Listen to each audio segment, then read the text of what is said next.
Hello students, एक बार फिर से आप लोगों का स्वागत है। आज सीखने वाले हैं हम लोग आइडेंटिफायर डिक्लेयरिंग रूल्स और आइडेंटिफायर नेमिंग कन्वेंशंस के बारे में। तो पहले बात कर लेते हैं आइडेंटिफायर क्या होता है। यहाँ पे सपोज मैंने ये 3 एग्जाम्पल दे रखे हैं। फर्स्ट मैंने यहाँ पे जो डिक्लेयर कर रखा है वो किया है वेरिएबल।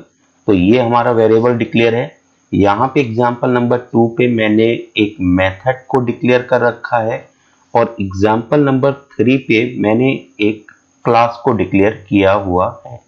तो यहाँ पे इंट हमारा डेटा टाइप है और पीटीआर क्या है, आइडेंटिफायर है, यानी कि किसी वेरिएबल का जो नाम होता है उसी को हम लोग आइडेंटिफायर कहते हैं। यहाँ पे जो फंक्शन का नाम है, यानी कि फंक्शन को किस नाम से आइडेंटिफाई किया जा रहा है, डिस्प्ले के नाम से, तो आइडेंटिफायर हमारा क्या होगा, डिस्प्ले होगा। ऐसे क्लास के नेम को किससे आइडेंटिफाई किया जा रहा है, टेक्नोलॉजी के थ्रू। तो टेक्नोलॉजी क्या हो गया हमारा, आइडेंटिफायर हो गया। तो इस तरीके से किसी वेरिएबल को, किसी मेथड को, किसी इंटरफेस को, किसी क्लास को जिस नेम के थ्रू आइडेंटिफाई किया जाता है उसी नेम को आइडेंटिफायर कहते हैं। अब आइडेंटिफायर डिक्लेयर करने के कुछ रूल रेगुलेशन होते हैं। किसी भी क्लास के नेम को डिसाइड करने का या नेम को लिखने के कुछ रूल रेगुलेशन होंगे, किसी मेथड के नेम को लिखने के कुछ रूल रेगुलेशंस होंगे, किसी वेरिएबल को लिखने के कुछ रूल रेगुलेशंस होते हैं। यानी कि आइडेंटिफायर को लिखने के लिए हमें कुछ रूल्स को फॉलो करना होता है। उन्हीं रूल्स को हम लोग आइडेंटिफायर डिक्लेयरिंग रूल्स कहते हैं। तो अब हम उन रूल्स के बारे में बात करते हैं जो एक आइडेंटिफायर के लिए जरूरी होते हैं। Number 1, a variable name can consist of capital letters, lowercase letters, digits, dollar and underscore character. यानी कि जब भी हम कोई आइडेंटिफायर डिक्लेयर करेंगे, चाहे वो वेरिएबल का नाम हो या फंक्शन का नाम हो या किसी मेथड का नाम हो या क्लास का नाम हो, तो उसमें इन 5 लेटर्स का कॉम्बिनेशन होना चाहिए। या तो वो कैपिटल लेटर हो ए से लेकर जेड तक, या तो स्मॉल लेटर हो स्मॉल ए से जेड तक, या तो उसमें डिजिट हो 0 से 9 तक, या डॉलर हो, या अंडरस्कोर कैरेक्टर का यूज होना चाहिए। इन 5 लेटर्स के अलावा कोई भी और कॉम्बिनेशन यहाँ पे वैलिड नहीं होता है। जैसे एग्जांपल नंबर 1 हमारा एक वैलिड आइडेंटिफायर है। क्यों?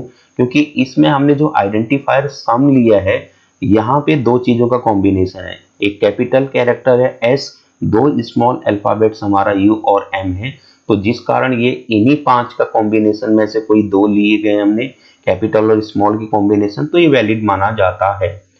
सेकेंड एग्जाम्पल है आईएनटी हिंदी, ये भी वैलिड आइडेंटिफायर है।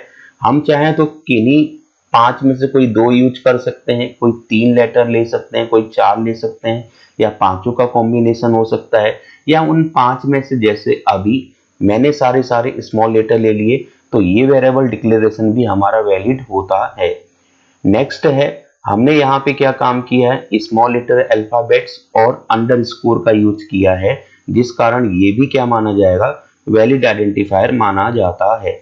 नेक्स्ट हम कोई डिजिट का कॉम्बिनेशन भी ले सकते हैं, जैसे 0 से 9 के बीच में कोई भी डिजिट यूज हो सकता है। तो यहाँ मैंने पहले 4 कैरेक्टर जो है स्मॉल लेटर लिए हैं आइडेंटिफायर में, और 5th कैरेक्टर जो है वो 5 लिया है।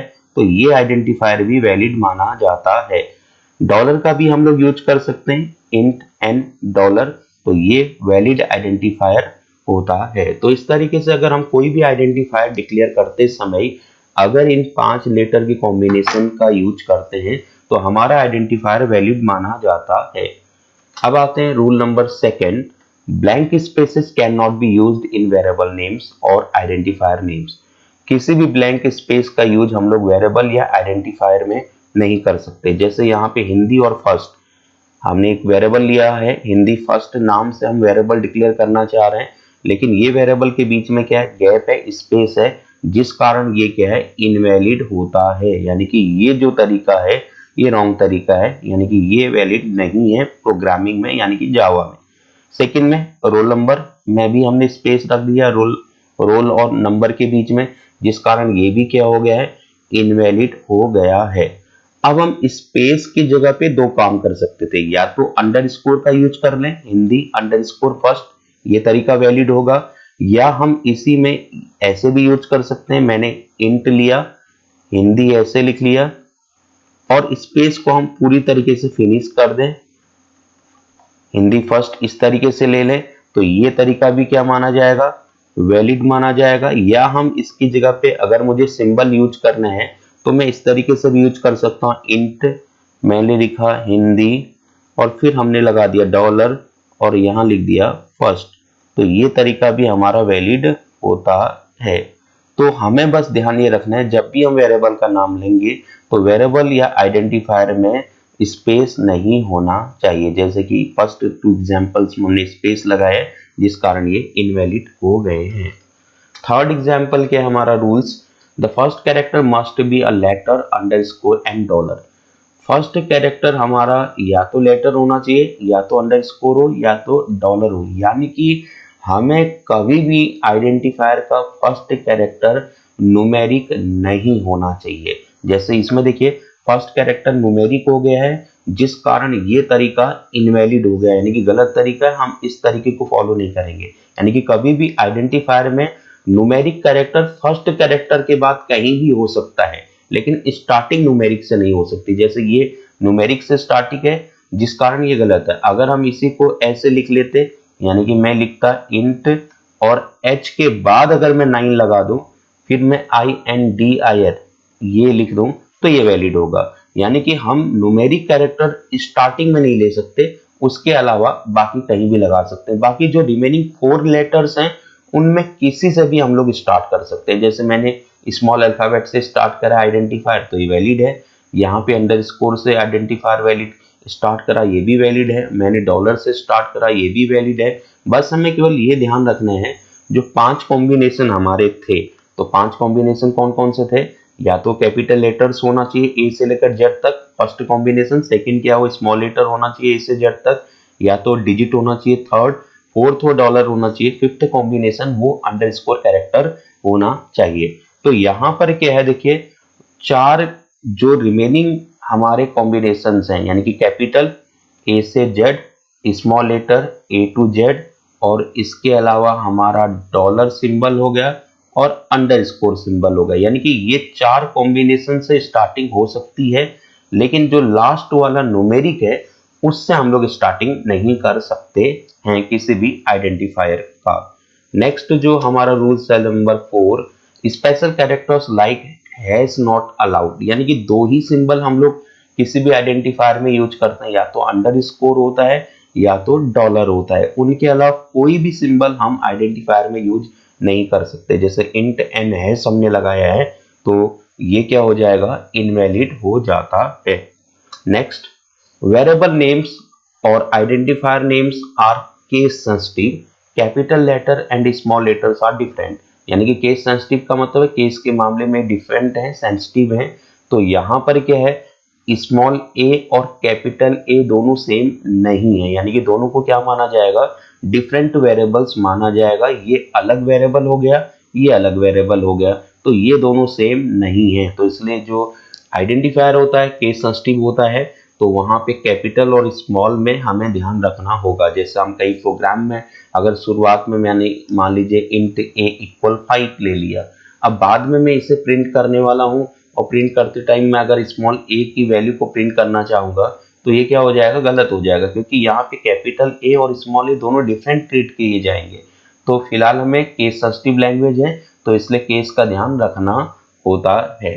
नेक्स्ट हम बात करते हैं keywords can not be used as variable names और आइडेंटिफायर नेम्स, यानी कि जो कीवर्ड होते हैं उन्हें हम लोग वेरिएबल नेम या आइडेंटिफायर नेम के तौर पे यूज नहीं कर सकते हैं। अब कीवर्ड्स क्या होते हैं देखिए, कोई भी प्रोग्रामिंग लैंग्वेज में कुछ ऐसे रिजर्व वर्ड होते हैं जिनका ऑलरेडी यूज प्रोग्रामिंग में हो चुका होता है, उन्हें हम एज ए आइडेंटिफायर यूज नहीं कर सकते हैं। जैसे यहाँ पे फॉर है, गो टू है, और ऐसे गो टू फिलहाल जावा में यूज नहीं होता है, लेकिन मैं कोई और ये हमारा सी और सी प्लस प्लस में लैंग्वेज में यूज होता है गो टू स्टेटमेंट। ऐसे मान लीजिए मैं कोई और वेरिएबल यहाँ पे यूज करता हूँ, जैसे मान लीजिए मैंने एक वेरिएबल लिया इंट पब्लिक, अब ये क्या है हमारा, ये इनवैलिड हो जाएगा, यानी कि ये तरीका यूज नहीं हो सकता। क्यों, क्योंकि फॉर एक कीवर्ड है पब्लिक क्या है, एक कीवर्ड है, तो कीवर्ड होने के कारण ये रॉन्ग है। अदरवाइज अभी तक जितने भी रूल रेगुलेशन हमने बात करी आइडेंटिफायर डिक्लेयर करने के, वो सारे रूल्स ये और ये फॉलो करते थे। लास्ट वाला यानी कि फर्स्ट और थर्ड वाला अभी तक के पांचों रूल्स को फॉलो करता है। बस केवल आइडेंटिफायर इसलिए ये वैलिड नहीं हुआ क्योंकि ये एक कीवर्ड है, तो इसलिए हमें ये ध्यान रखना होगा कि कोई भी कीवर्ड को हमें आइडेंटिफायर यूज नहीं करना है। नेक्स्ट हम बात करते हैं नेमिंग कन्वेंशंस।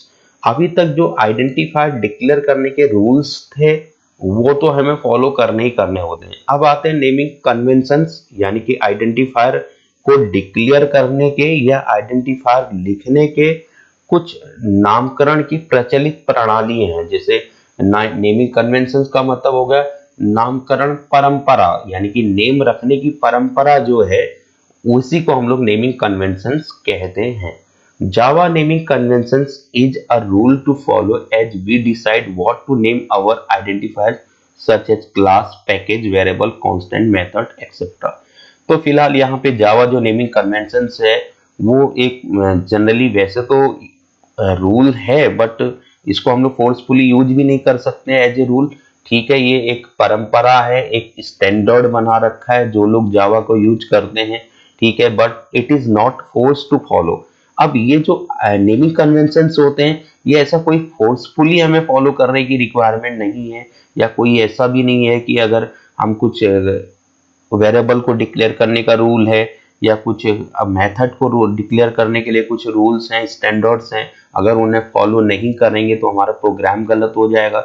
ऐसा कुछ भी नहीं है, फोर्सफुली ये नहीं होता है, बट केवल एक स्टैंडर्ड बनाया गया है जावा जो सोसाइटी के थ्रू या जो लोग जावा प्रोग्रामिंग करते हैं उनके थ्रू स्टार्टिंग से ही।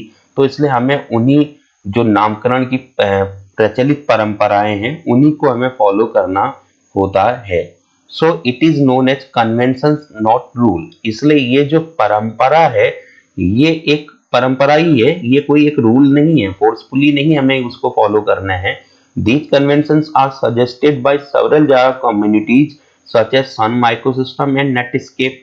तो ये ज्यादातर कुछ जो जावा कंपनी थी सन माइक्रोसिस्टम या नेटस्केप नेविगेटर, इन सब के थ्रू ही या कुछ अदर जो जावा कम्युनिटीज हैं उनके थ्रू सजेस्ट किया गया है कि भाई कुछ आइडेंटिफायर डिक्लेयर करते समय हमें कुछ रूल रेगुलेशन को फॉलो करना होगा। फर्स्ट नेमिंग कन्वेंशंस क्या है, देखिए अगर हम किसी क्लास के नेम को अगर लिखते हैं तो हमें क्या फॉलो करना होगा। A class name should start from a capital case letter and long class name should use camel casing. जैसे इसमें क्या बोला गया है, किसी भी क्लास नेम को कैपिटल कैरेक्टर से स्टार्ट करना है। जैसे अगर हम कोई क्लास डिक्लेयर कर रहे हैं कंप्यूटर नाम का, तो हमें इस तरीके से डिक्लेयर करना होगा। क्लास को डिक्लेयर करने के लिए क्लास कीवर्ड का यूज किया जाएगा और क्लास का फर्स्ट जो कैरेक्टर हो वो कैपिटल में होना चाहिए। जैसे मेरे को अगर टीचर नाम से मैं क्लास डिक्लेयर कर रहा हूं तो टी कैपिटल होना चाहिए, तो स्पेलिंग गड़बड़ होगा टीचर। तो फिलहाल हमें इस तरीके से टी कैपिटल करना होगा। ऐसे मैं अगर टेक्नोलॉजी नाम से क्लास बनाना चाह रहा हूं तो क्लास टेक्नोलॉजी का टी कैपिटल हो जाएगा और बाकी चीजें स्मॉल में रहेगा। तो ये एक स्टैंडर्ड हो गया क्लास को डिक्लेयर करते समय। ऐसे अगर मुझे कंप्यूटर नाम से क्लास डिक्लेयर करना है तो मैं इस तरीके से लिखूंगा क्लास कीवर्ड का और फिर ये कंप्यूटर का सी कैपिटल, बाकी सारे कैरेक्टर्स स्मॉल लेटर में यूज किए जाते हैं। तो अगर क्लास का नाम सिंगल वर्ड में है तो इस तरीके से फर्स्ट कैरेक्टर हमारा कैपिटल होगा, रिमेनिंग कैरेक्टर स्मॉल लेटर में होते हैं। बट अगर क्लास का नाम लॉन्ग है यानी कि ज्यादा बड़ा है, डबल वर्ड्स में क्लास का नाम है, तो हमें ध्यान रखना होगा दोनों वर्ड्स का फर्स्ट कैरेक्टर कैपिटल होना चाहिए। जैसे टैक्सेशन डिपार्टमेंट नाम से अगर मैं क्लास बनाना चाह रहा हूं तो पहले तो आइडेंटिफायर में स्पेस नहीं होगा, टैक्सेशन और डिपार्टमेंट के बीच में गैप नहीं होगा जैसा कि अभी भी है, और उसके अलावा दोनों वर्ड का फर्स्ट जो कैरेक्टर होता है वो कैपिटल होता है। जैसे मुझे अगर कंप्यूटर टेक्नोलॉजी नाम से क्लास बनानी तो मैं कैसे बनाऊंगा, क्लास अब कंप्यूटर का सी कैपिटल, हमने ये कंप्यूटर लिखा, फिर टेक्नोलॉजी का T capital.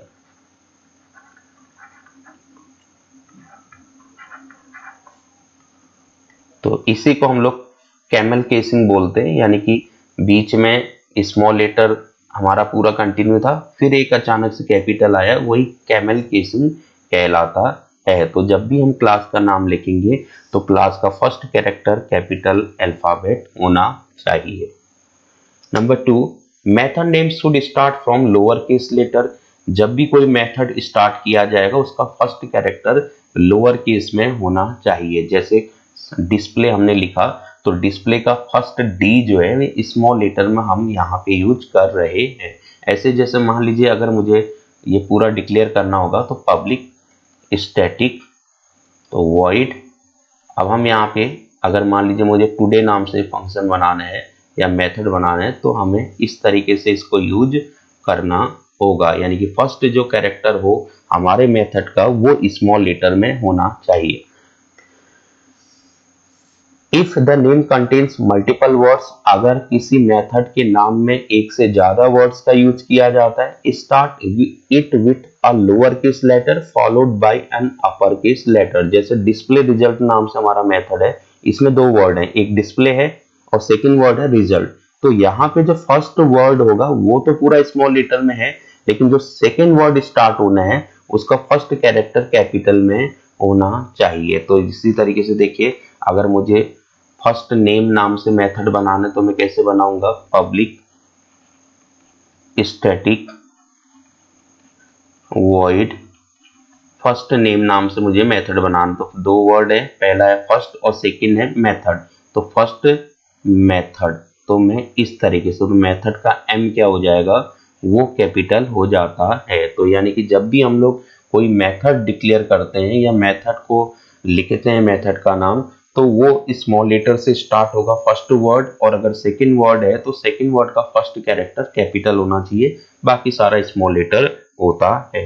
Next number 3, variable name should start from lower case letter, यानी कि वेरिएबल का नाम जो हो वो हमेशा स्मॉल लेटर में होना चाहिए। अगर एक सिंगल वर्ड का वेरिएबल है तो वो स्मॉल लेटर में होना चाहिए। जैसे मान लीजिए मेरे को हिंदी नाम का वेरिएबल डिक्लेयर करना है इंटीजर टाइप का, तो इंट हिंदी, तो मैं इस तरीके से डिक्लेयर करता हूं। ऐसे मुझे कंप्यूटर नेम से वेरिएबल डिक्लेयर करना है तो इंट कंप्यूटर, तो हमारा ये होता है। तो इसी तरीके से अगर मुझे मान लीजिए किसी ऐसे वेरिएबल को डिक्लेयर करना है जिसमें डबल वर्ड आता है, तो वहां पे जो फर्स्ट वर्ड होगा वो पूरा स्मॉल लेटर में होगा, सेकंड वर्ड का फर्स्ट कैरेक्टर कैपिटल होगा, रिमेनिंग स्मॉल में आ जाएगा। जैसे फर्स्ट नेम अगर मुझे यूज करना है तो मैं इस तरीके से यूज करता हूं। ऐसे मुझे अगर लास्ट नेम डिक्लेयर करना है तो इंट लास्ट पूरा स्मॉल में आ जाएगा और लास्ट का नेम का एन कैपिटल हो जाएगा, तो इंट लास्ट नेम हम इस तरीके से यूज करते हैं। नेक्स्ट हम आते हैं object name. Object name should start from lower case letter and long object name should use camel casing. तो अगर हमें ऑब्जेक्ट का नाम लिखना है तो ऑब्जेक्ट नेम हमेशा स्मॉल लेटर में होना चाहिए। अगर ऑब्जेक्ट नेम में दो या दो से ज्यादा वर्ड हैं तो फर्स्ट वर्ड तो पूरा स्मॉल लेटर में होगा, सेकेंड वर्ड का फर्स्ट कैरेक्टर कैपिटल लेटर में हो जाता है। ठीक ऐसे जैसे हम लोग फंक्शन में यूज कर रहे थे, ठीक वही स्टाइल हमारे ऑब्जेक्ट में भी होना है और वही स्टाइल हमारे वेरिएबल में भी होना है। यानी कि वेरिएबल, मेथड और ऑब्जेक्ट तीनों में सेम तरीका चल रहा है कि अगर सारा स्मॉल लेटर में सिंगल वर्ड है तो पूरा स्मॉल लेटर में लिखना है, और अगर डबल वर्ड है तो फर्स्ट वर्ड पूरा स्मॉल लेटर में होगा, सेकेंड वर्ड का फर्स्ट कैरेक्टर जो होगा वो कैपिटल में हो जाएगा, रिमेनिंग सारा स्मॉल लेटर में होता है। तो उम्मीद है आपको ये सारी चीजें समझ में आया होगा। Thank you.